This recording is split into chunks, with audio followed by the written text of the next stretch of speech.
So here we have the Nissan Qashqai on a 68 plate. I'm going to start off by showing you inside the boot, and then we'll hop in and run through some controls from there.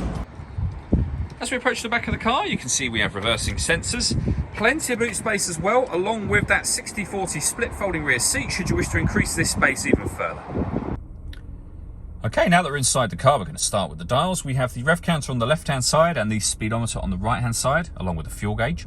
In the middle, you can see the total miles for this car, which are exactly 25,000. Above that, we have a digital readout for the speedometer. You can change information that's displayed up there using buttons on the steering wheel for various different menus. Eventually, back around to the beginning again.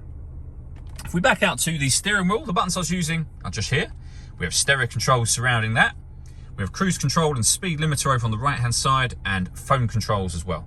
The phone controls can only be used after such time as you pair the phone up, and that is done over on the touchscreen in the center just here. So we're on the main menu at the moment. At the bottom here, you'll see that you've got various options. Phone over on the left-hand side, you've got audio, your main menu, map, so for your satellite navigation, for example, just here. In terms of the sat-nav, there's a full video that shows how this sat-nav system works, which you can find on our website and YouTube channel.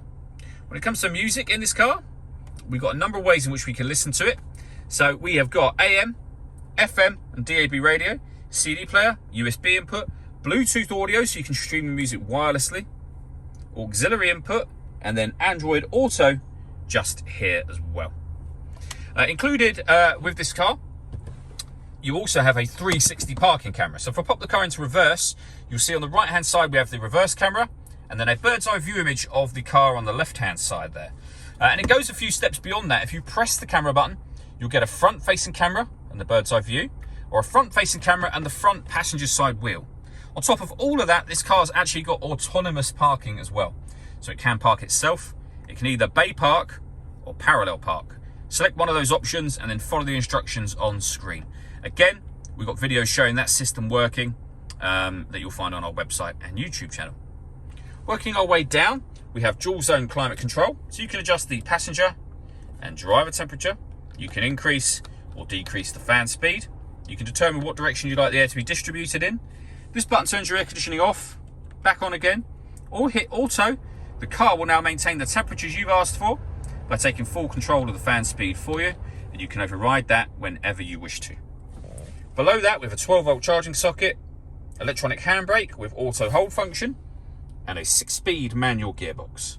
And then just underneath the armrest here, driver and passenger heated seats. The last thing I wanted to mention is the panoramic glass roof. There's a button just here. Give that a push. The sunblind will now open all the way to the back of the rear seats, and as you can see, that lets in a huge amount of extra light.